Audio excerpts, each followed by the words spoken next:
Ya iya, pondasi iman Kristen itu adalah dari penyalipan Yesus. Nah, Kalau kalaunya diawali dari awalnya sejarahnya, itu bukan fondasi iman. Fondasi iman Kristen adalah percaya Yesus adalah nah, Allah. Itu fondasinya. baik. Bukan penyalipan itu. Jadi kalaunya di penyalipan itu adalah sebuah pembunuhan terhadap Tuhan, kan gitu. Kalian paku Yesus, kalian tonjok Yesus, kalian salibkan dia dalam keadaan terkutuk, tetapi dengan percaya dirinya kalian mengatakan bahwa kalian masuk surga. Halo, selamat malam. Halo, selamat malam Ustaz. Malam. Silakan dibuka kameranya dulu, Pak. Selamat malam. Ya, selamat malam. Silakan open cam-nya dulu.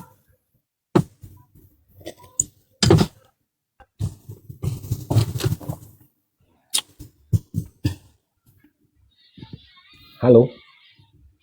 Iya, silakan dibuka kameranya dulu, Pak. Ya.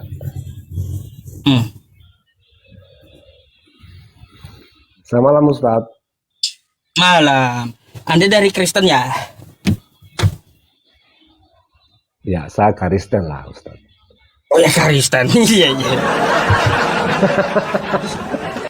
Oke. Soalnya Anda selalu bilang orang Kristen itu Kristen gitu loh Bang.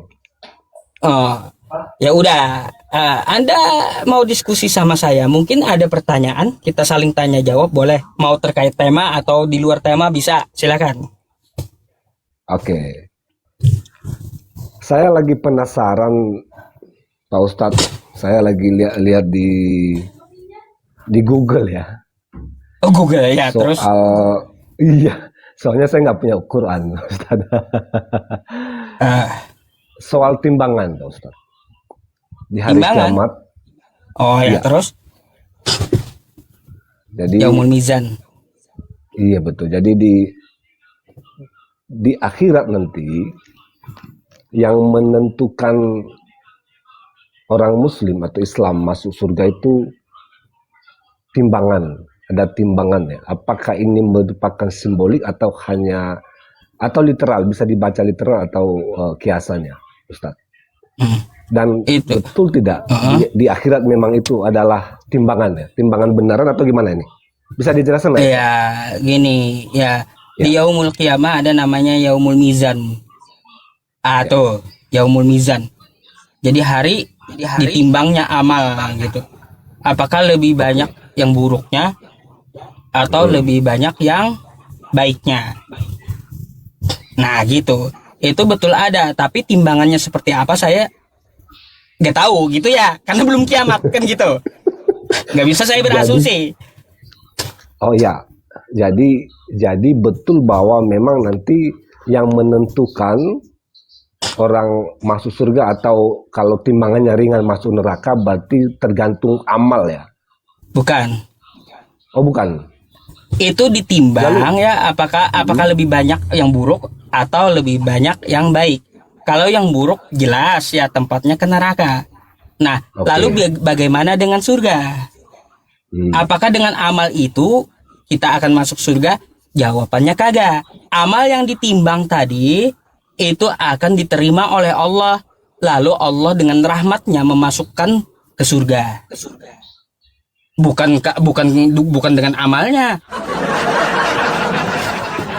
Gitu Bang. Loh, jadi untuk apa itu amalnya itu, Ustaz? Kalau nanti untuk mendatangkan rahmat Allah, amalnya itu. Oh, dengan amal kita datangkan rahmat Allah. Iya. Tapi standarnya apa, Ustaz?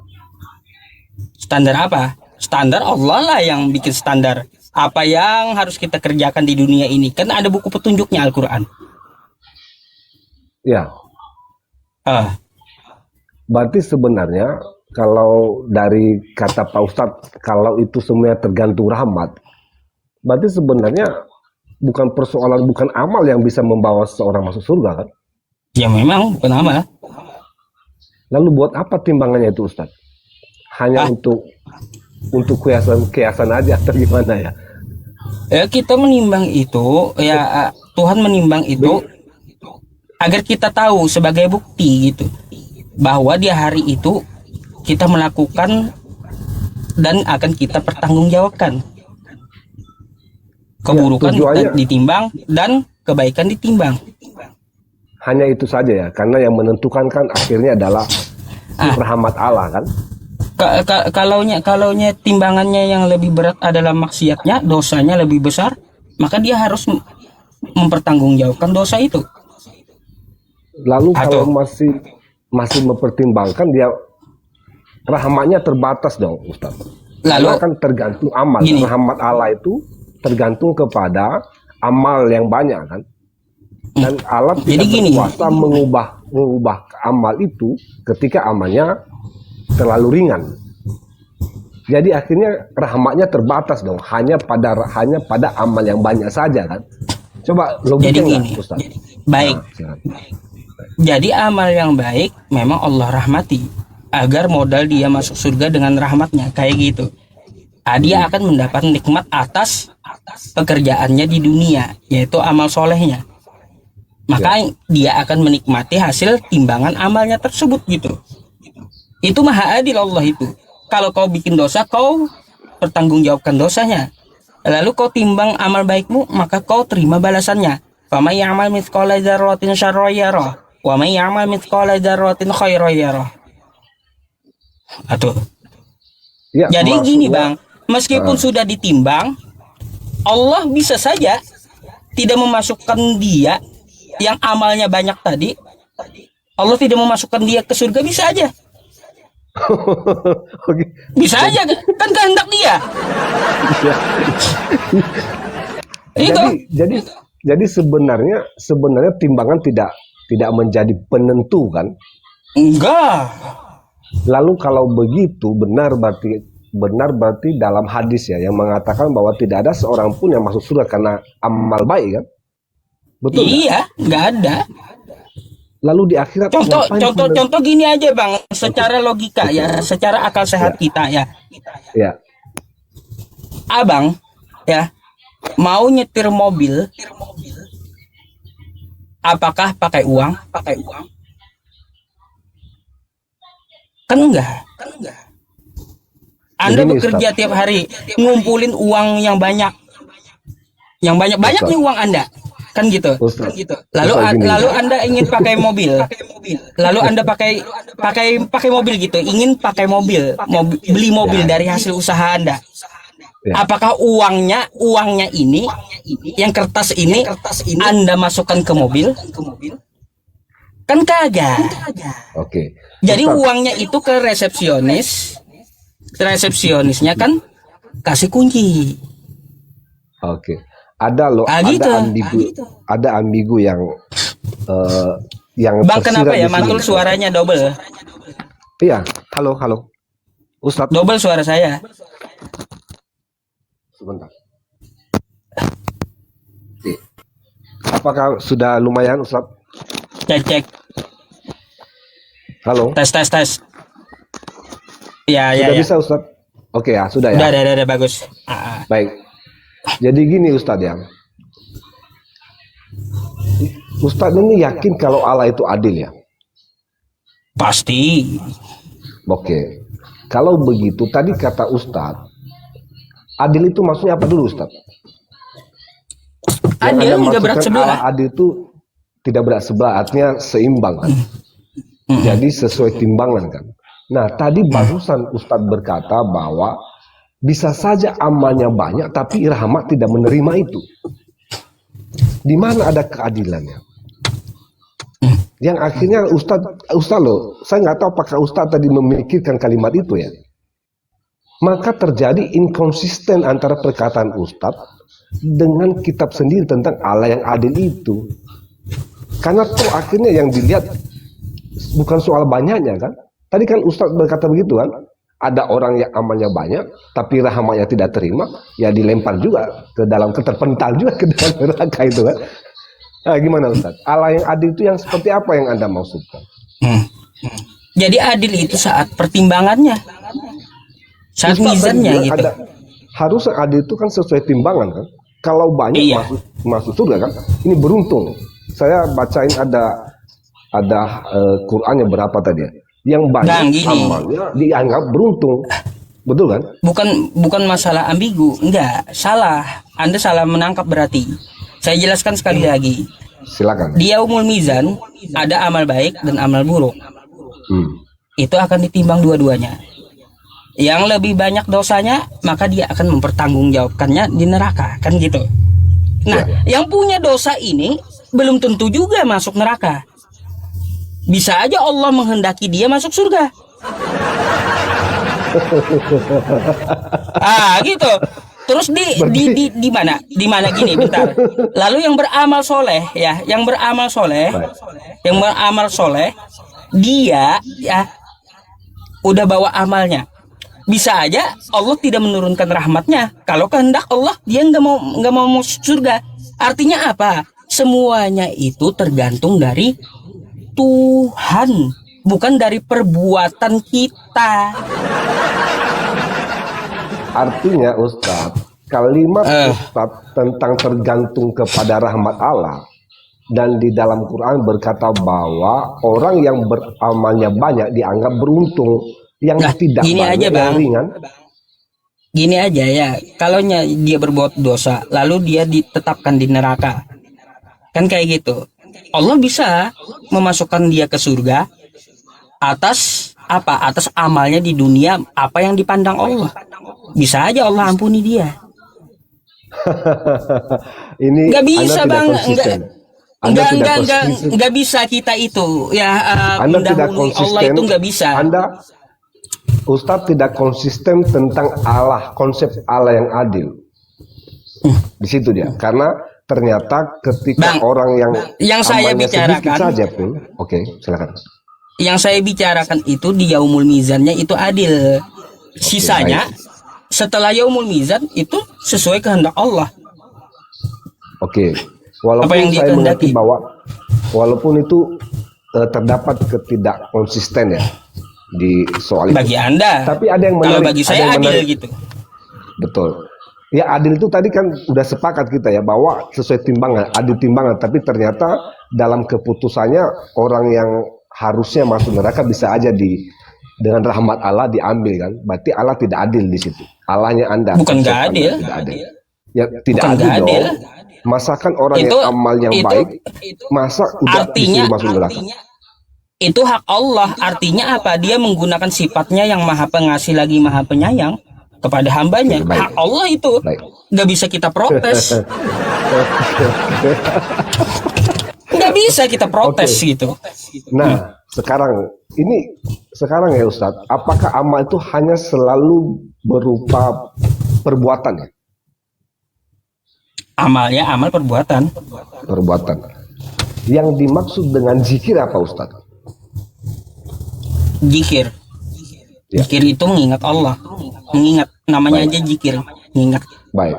Kenapa? Kalau tidak salah, di dalam Quran ada yang berkata, ada kalimat ini Ustadz ya, bahwa satu zikir itu sama dengan beratnya satu langit. Beratnya langit. Itu masuk akal. Menurut Pak Ustadz, saya sendiri tadi baca itu, saya kira lebih baik berbuat jahat, tinggalkan ucapkan satu zikir, itu sama beratnya satu langit. Itu Enggak kayak gitu, Bang, konsepnya. Loh, coba Bukan kayak gimana? gitu. Coba. Berarti Oke, baik. salah Anda. Oh, ya siap. Silakan Ustaz. Jadi kita nih kayak gini, Bang. Di dunia ini bagaikan di penjara. Atau Ya. saya analogikan aja ke penjara udah kayak gitu. Oke. Gini, seseorang yang mencuri dia dihukum 6 bulan. Oke? Ya. Lalu dia dijebloskan ke penjara selama 6 bulan. Ya. Kasus yang kedua, pembunuhan berencana. Dia dihukum seumur hidup. Ya. Nah, yang kasus pertama mencuri setelah 6 bulan dia dikeluarkan dari penjara. Kan gitu. Setelah dia mempertanggungjawabkan kelakuannya. Terus yang seumur hidup gak dikeluarkan lagi. Artinya apa? Semua pembalasan itu ada. Kalau dia melakukan sesuatu yang menyakitkan bagi orang lain setitik saja, itu akan dapat balasannya. Oke. Jadi sebenarnya saya belajar dari sini Ustaz. Saya sebelum masuk diskusi yang ini ya, saya belajar dari sini Ustaz. Kalau saya lihat koma-koma ada penghujatan kalimat-kalimat kasar ya. Ya, itu kan bisa meringankan atau mengurangi amal ya. Padahal kalau kita ucapkan zikir setiap saat tanpa menghujat misalnya, tanpa merendahkan orang lain, bukankah amalnya justru makin banyak dan udah pasti dibawa ke surga kan? Mengapa ajaran kita kadangkala dengan kata-kata babi, anjing, onta dan sebagainya itu kan sudah mengurangi, setiap kali perkataan kita itu mengurangi amal loh Ustaz. Kenapa para ustaz ini tidak mengajarkan itu? Daripada mengajarkan sebuah kata-kata yang bisa menghujat ya, menghina orang lain misalnya. Itu beda mengurangi amal. konsepnya Kalau itu, Bang. Saya baca Beda. Saya baca karena gini. Loh, apa yang beda Ustaz? Itu zikir. Beda konsepnya. Kalau Ustaz bisa telusuri lagi ke dalam, saya baca sebagian, saya lupa ini ya. Tadi saya kira tadi tidak bahas itu ya. Satu perkataan itu bisa mengurangi amal.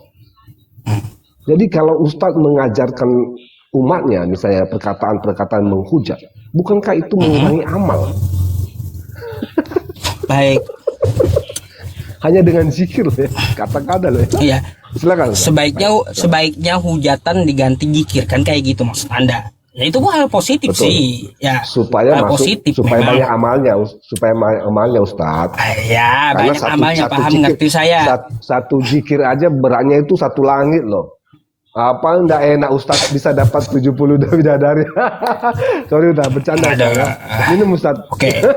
Ada yang lain lagi dapat kita bicarakan, saya boleh bertanya kepada Anda? Boleh, sebenarnya masih banyak saja, tapi ya silakan Ustaz. Jadi gini, saya Kalau mau tanya. saya bisa jawab, saya jawab, soalnya saya ini tidak terlalu hebat seperti Ustaz. Nah, kalau gitu saya tanya background dulu dah. Anda seorang jemaat atau pendeta? Saya penginjil Ustaz. Oh, penginjil. Baik. Ya. Kalau begitu pasti Anda membawa kitab Anda setiap harinya dan pasti mengetahui dari mana asal usul kitab Anda kan gitu. Nggak tahu juga itu, boleh juga Ustaz ya. Kan tidak spesial juga. Oh, baik. Kalau Anda penginjil ya, saya mau bertanya gini Bang. Ya. Anda tahu nggak manuskrip kitab asli dari kitab Anda tuh manuskrip apa aja yang tertua? Maksud Anda terjemahannya? Bukan, manuskrip.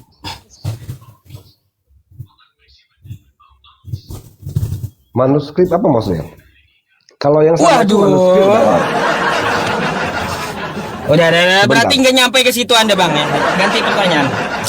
bukan. Ganti Kalau pertanyaan ada Anda nggak tahu Oke. rupanya. Baik, silakan. saya ganti aja. Terlalu berat kayaknya itu, tidak paham dia. Ya, gini, Bang. Bukan tidak paham Ustadz. Anda menyangkut manuskrip. Anda harus lihat, karena saya harus lihat datanya ini. Tapi kalau Anda bertanya tadi, kitab Anda itu ditulis dalam bahasa apa? Nah kan manuskripnya dalam bahasa Ibrani dan Yunani, begitu Ustaz. Ya udah gini aja, saya ganti. Anda kan ngakunya Kristen. Ada gak perintah Yesus jadi Kristen? Perintah Yesus? Jadilah Kristen. Ada nggak? Secara eksplisit tidak ada lah Ustaz. Lah, kalaunya nggak ada, sudah tahu nggak ada, lalu kenapa Anda jadi Kristen? Persoalannya, Kristen itu kan muncul kemudian setelah nggak ada Yesus kan, setelah Yesus mati kan. Nanti di jemaat di Antioquia barulah disebut nama Kristen itu kan. Tapi kan begini, kan itu murid-murid Yesus itu juga disebut Kristen ya di zaman itu kan. Maka otomatis yang selanjutnya ya Kristen dong. Maka murid-murid Yesus itu kan Kristen. Karena disebutkan dalam Antioquia kan, dalam Korintus itu. Maka otomatis waktu di zaman Yesus masa muridnya disebut Kristen? Siapa yang menyebut? Bukan itu maksud saya. Maksud saya murid-murid Yesus kan setelah Yesus bangkit, naik surga kan murid-muridnya itu pergi kan menyebar. Nah, murid-murid Yesus kan terus berganda kan. Nah, murid-murid Yesus ini kan disebut akhirnya jadi Kristen kan. Pertama sekali di Antioquia kan. Maka setelah Yesus nggak ada. Dong. Ya? Iya dong. Setelah Yesus nggak ada. Setelah Yesus diangkat. Iya. Kalau lihat runutnya kan ada perintah itu. Ah. Dalam 28 ayat 19 itu kan. Pergilah jadikan semua bangsa muridku kan. Nah, kalau Ya. kita artikan runut masalah itu kan berarti kan memang semestinya perintahkan untuk mengikut Kristus kan. Gitu aja sih. Nggak ada Simpel. dia memerintahkan jadilah Kristen di situ. Tidak ada. Tapi kan akhirnya kita mengerti bahwa mengikut Kristus yaitu sama jadi pengikut Kristus kan. Di Jadi situ orang kan Kristen Yesus gitu. mengatakan jadikanlah semua bangsa murid. Nggak ada Yes. murid juga nyembah guru, nggak ada. Lah kan Ini kayak kan gitu. soal Kristen. Ini kan soal Kristen, Ustadz. Betul Jadi nggak? Kristen Tadi Anda ini berkata jadi Kristen kan. jadi Kristen ini di luar Yesus, yang mana Kristen ini bisa kita cap dia adalah penyembah Yesus gitu. Yes. Ya iya. Kalaunya Yesus tidak memerintahkan jadi Kristen, ngapain kau jadi Kristen udah? Kan memberitakan Injil kan sama aja itu, Ustadz, untuk menjadi Kristen dong. Iya dong. Iya kan? Perintahkan Injil Gimana, itu gimana? kan sudah sama. Yesus memerintahkan untuk menyampaikan Injil itu kan sama dengan membawa orang kepada Kristus. Beda. Kalaunya Yesus pengajarannya itu sama dengan pengajaran para nabi. Dia meneruskan hukum Taurat. Kamu coba baca Bang di Matius 5. Ya. Apa itu? Ya. Matius 5 nomor 17 sampai 18. Selama langit dan bumi ini ada ya satu iota pun dari hukum Taurat itu tidak dapat ditiadakan kata Yesus. Ah itu dia mengajarkan kitab para nabi. Yesus itu nggak ada mengajarkan 3 dalam 1. Nggak nyambung kalau mengajarkan kekristenan Yesus, nggak nyambung. Matius 5 kan harus diperjelas, Ustaz, dalam konteksnya. Itu hukum Taurat pasti Anda kaitkan dengan sunat kan? Anda Hukum kaitkan Taurat itu dengan banyak. 613 meskot juga ada. Tapi Kan gitu, persoalannya intinya 10 ada. dalam konteks Matius 5 ayat 17 selanjutnya itu yang Ustaz tadi sebutkan bahwa tidak satu pun iota menghilangkannya dan sebagainya itu tidak berbicara tentang itu berbicara tentang yang 10 hukum itu. Coba Ustaz uraikan, misalnya jangan membunuh, jangan berzina, jangan mencuri, ya, jangan bersabi dusta kan, jangan menghina suami istri dan sebagainya itu tentang hukum 10 hukum itu yang bicarakan dalam konteks itu. Tidak dapat mengeneralisir ditiadakan. semua hukum itu yang tidak bisa ditiadakan. Hukum 10 itu hukum kekal. Nah, Yesus itu menyempurnakan hukum itu. Misalnya gini ya. Menyempurnakan. Ya, jadi maksudnya gini ya. Apa yang disempurnakan Yesus? Dalam perjanjian lama hukum Taurat jangan membunuh kan. Itu dibaca secara literal. Tapi Yesus menggalinya lebih dalam. Dia mengungkapkan akar dosa bukan pada literal itu. Bukan yang kelihatan tapi hati. Dia bilang begini apa? Jangan membunuh. Tapi saya katakan kepadamu, barang siapa yang marah kepada saudaranya, dia sama dengan membunuh. Nah itulah ajaran Yesus. Jadi maksudnya menggenapi hukum Taurat itu. Yaitu digali lagi ke dalam bahwa bukan hanya secara literal. Bukan soal bumbung itu. Tapi persoalan hati di situ. Disitulah letak dalam menyempurnakan itu. Begitu.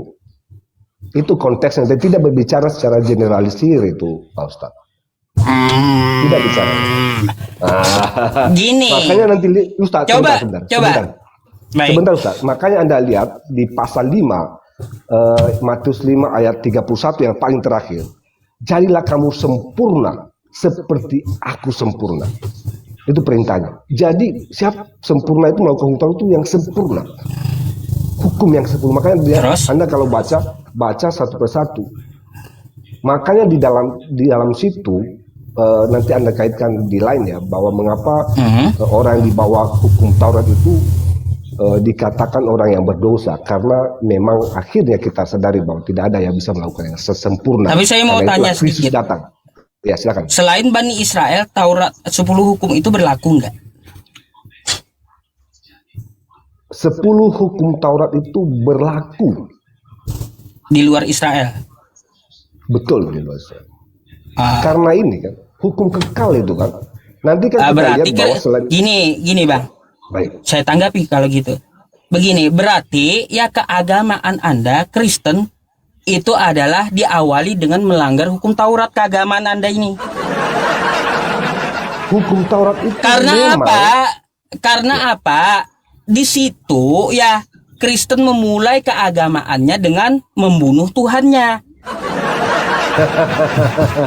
Berarti ini pelanggaran terhadap Taurat. Artinya awal Kristen itu adalah pelanggaran dari Taurat. Paham? inilah Ustaz ini ya, dalam percakapan ini selalu memframing. Bukan Hukum framing, Taurat Bang. itu Makanya kan sebenarnya, saya menanyakan kepada baik. Anda tadi. Hukum Taurat itu ada mau menyatakan bahwa kita ini orang berdosa. Itu hukumnya. Iya. Jadi Ya soal iya, tadi kalau yang Anda bilang itu Yesus ya maksudnya membunuh ya. Tidak dong, itu konteksnya berbeda Ustaz. Anda tidak kaitkan itu dong. Loh, kenapa beda? Kan di situ dari 10 hukum Taurat kata Yesus selama langit dan bumi ini ada 10 hukum Betul. Taurat tidak dapat dilenyapkan. Jangan membunuh. Itu poin salah satu poinnya. Dan ini juga berlaku kata Anda untuk orang seluruh dunia. Kan kayak gitu. Ya. 10 hukum Taurat itu. Berarti Yang percaya Kristen kepada Kristus ya, yang percaya kepada Ya. Kristus ya. Iya. berarti Kristen mengawali keagamaannya dengan melanggar hukum Taurat, membunuh Tuhan. Yang Melanggar membunuh hukum Tuhan, Taurat, yang kalian membunuh Tuhan. yang membunuh Yesus bukan orang Kristen. Yang membunuh Yesus adalah orang-orang yang nggak percaya tentara Romawi. Dan kemungkinan kalau Ustaz Yusuf ada di situ, mungkin Ustaz Yusuf juga ikut membunuh Yesus kan? Lah, meskipun dia tentara Romawi, tapi hukum Taurat itu kan berjalan karena masih ada langit dan bumi. Yang membunuh Yesus bukan orang Kristen. Ini harus dibedakan Iya. dua hal dong. Mau Bukan percaya orang atau Kristen. tidak, mau percaya atau tidak, tetap itu adalah sebuah pelanggaran dalam hukum Taurat. Fakta sejarah itulah sebabnya fakta sejarahnya bukan orang Kristen yang membunuh Tuhan Yesus, bukan tentara Romawi. Apa hubungannya dengan berkata bahwa orang Kristen memulai imannya berdasarkan melanggar hukum Taurat? Tidak ada dalilnya. Di mana Ustadz ini sedang menyebarkan kebohongan lagi ini. Paham? Awal Kristen itu Kristen itu dengan pondasi imannya terhadap penyalipan Yesus. Kan gitu, pondasi imannya. Betul nggak? Iman Maksud di percaya situ. kepada Kristus. Ya iya, pondasi iman Kristen itu adalah dari penyalipan Yesus. Nah, Kalau Anda kalaunya bertanya, diawali dari awalnya sejarahnya, itu bukan fondasi iman. Fondasi iman Kristen adalah percaya Yesus adalah Allah. Itu fondasinya. baik. Bukan penyalipan itu. Jadi kalaunya di penyalipan itu adalah sebuah pembunuhan terhadap Tuhan, kan gitu? Kepada Yesus. Iya, pembunuhan itu dilarang dalam hukum Taurat, jangan membunuh. Iya loh, betul. Berarti dasar kalian melanggar hukum Taurat dulu. Saya udah bilang bukan Kristen yang membunuh Yesus dong. Ya, Ustaz sedang meskipun menggiring opini bahwa yang membunuh Yesus orang Kristen kan. Lalu kami orang Kristen betul. dasarnya bukan dong. Di mana dasarnya bahwa yang membunuh orang Kristen? Kristen memang gak ada di saat itu, tapi mendasarinya dari situ. Ya, nggak bisa dasarnya dari situ. Anda kaitkan sesuatu yang berbeda, Ustaz. Lah, coba kalau dia tidak dibunuh. Ada korelasinya. Ada nggak Kristen hari ini? Ya memang dia datang menyerahkan nyawanya kan? Dia menyerahkan nyawanya. Dia dalam Yohanes ada kan? Aku datang Ada untuk nggak menyerahkan kehendak? nyawa. Bang, gini aja dah. Daripada kau berasumsi, coba carikan dalilnya di mana. Bapak di sorga itu meminta anaknya untuk disalibkan, itu di mana? Sebentar ya, saya baca kisah para rasul deh. Kok Paulus yang dibaca? Ya kan nanti Kata Yesus, Yang aku saya- datang untuk menyerahkan nyawaku ada, tapi dia kan tadi bilang dari mana? yang saya baca tanya ini sama Anda, Bang, ya. Siap. Adakah siap. kehendak Bapa di surga agar Yesus itu disalibkan? Oke, saya bacain ya. Saya bacain dalilnya ya, Ustadz. Mudah-mudahan dapat ya. Nah, ini dia. Berapa ya kisah pasal 2? Ya, kisah para rasul pasal 2, Ustadz. Ayat 23. Dia yang diserahkan Allah menurut maksud dan rencananya telah kamu salibkan dan kamu bunuh oleh tangan bangsa-bangsa durhaka. Nah, ini penting sekali itu diperhatikan ya Ustadz ya. Menurut maksud dan rencananya. Jadi Allah menyerahkan anaknya itu menurut maksud dan rencana Bapa. Lah. Di mana di situ Bapak mau anaknya itu disalibkan, Bang? Ya, Termasuk itu kan diserahkan termasuk dalam penyaliban itu kan itu berhubungan dengan penyaliban, karena nanti kenapa berhubungan dengan penyaliban? Coba lihat sepatunya. Telah kamu salibkan dan kamu bunuh oleh tangan-tangan bangsa-bangsa durhaka. kehendak Bapaknya di mana, Bang? Ini dia yang diserahkan Allah, dia yang diserahkan Allah menurut rencananya. Oh, itu kan Rencana apa? Rencana Allah. Rencana Allah tentang penebusan. Penebusan. Oh. Ya, makanya Penebusan melalui berarti penebusan kan salib, kan? berarti Melalui penebusan salib. dosa penyaliban itu rencana Tuhan gitu. Betul. Betul. Salah. Penyaliban Silakan. itu rencana iblis. Iya. Tidak ada di Alkitab satupun ayat yang mengatakan bahwa rencana iblis yang membangkitkan Yesus, bukan. Menghasut iya. Yudas ya, iblis menghasut Yudas iya, tapi perencanaan pola penebusan itu bukan iblis. Bentar ya. Silakan. Nih saya kasih bonus ayat nih. Silakan.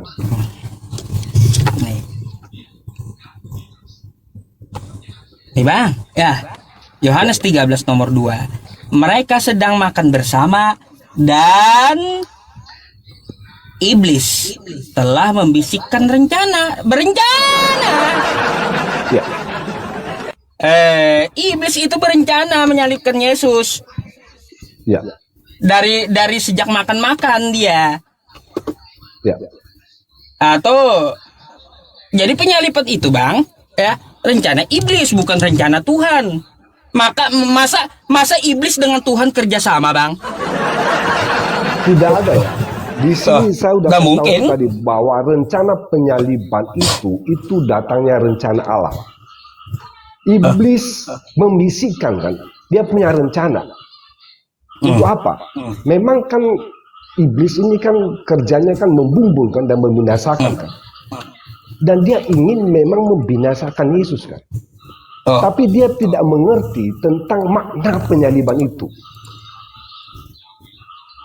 Dia tidak mengerti rencana Allah. Dia nggak tahu.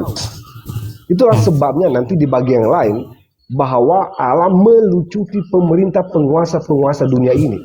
Ternyata di sini kesimpulannya bahwa dengan penyaliban Kristus justru iblis dikalahkan.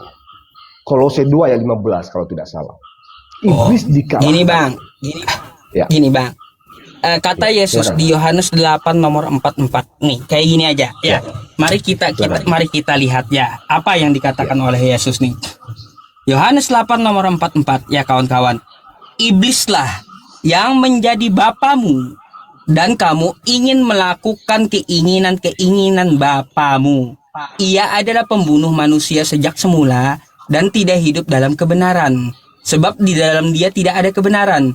Apabila ia berkata dusta, ia berkata atas kehendaknya sendiri, sebab ia adalah pendusta dan bapa dari segala dusta, kata Yesus.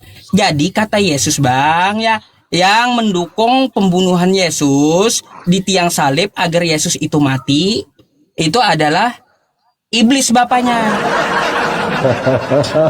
Kalau menginginkan Yesus itu selamat, maka bapaknya adalah Tuhan.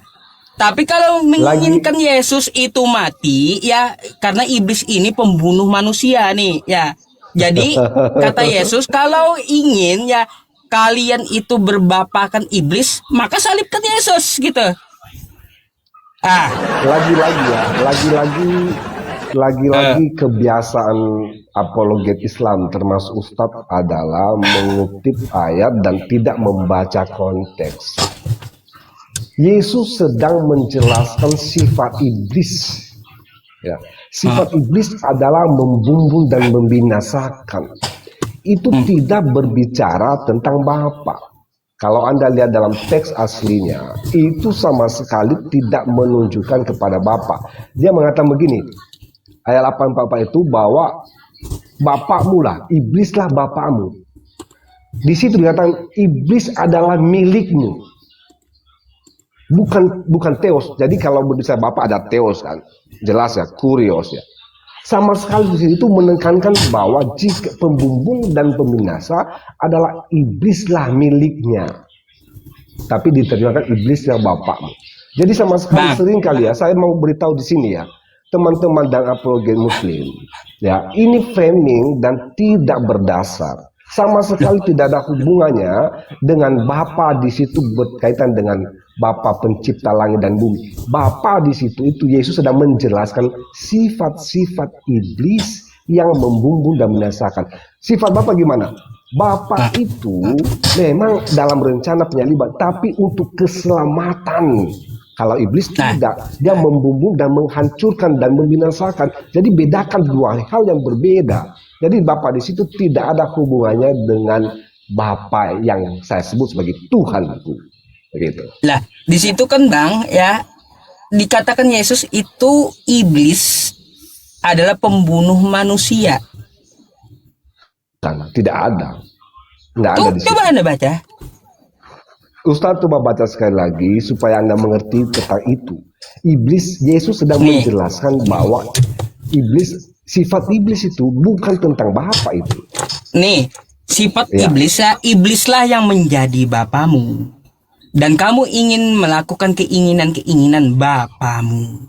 Ia adalah pembunuh manusia sejak semula dan tidak hidup dalam kebenaran. Jadi ya, iblis itu pembunuh manusia, Bang. Makanya ketika iblis merencanakan membisiki Yudas, dia ingin membunuh Yesus. Maka dari itu, yang mendukung penyalipan, yang mendukung kematian Yesus, itu adalah pengikut iblis. Gitu, Bang. Yang mendukung penyalipan Yesus berarti pengikut iblis, kata Yesus.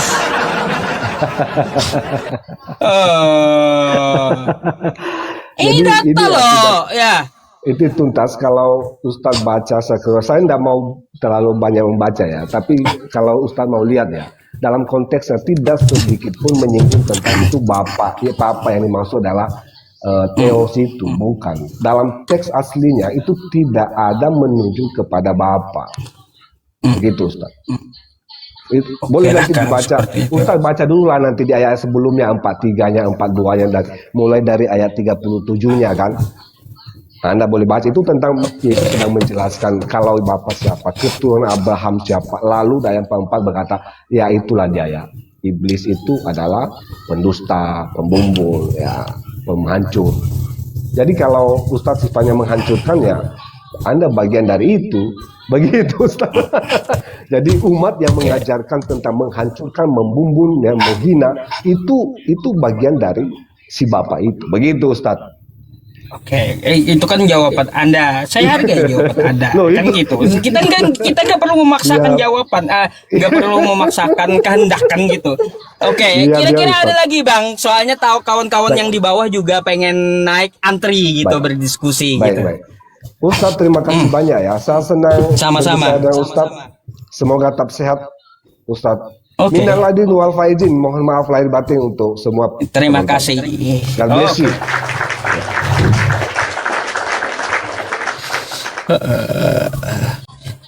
Gitu tuh ya, bagus, santai diskusinya tanpa cacian kan gitu ya. Aduh.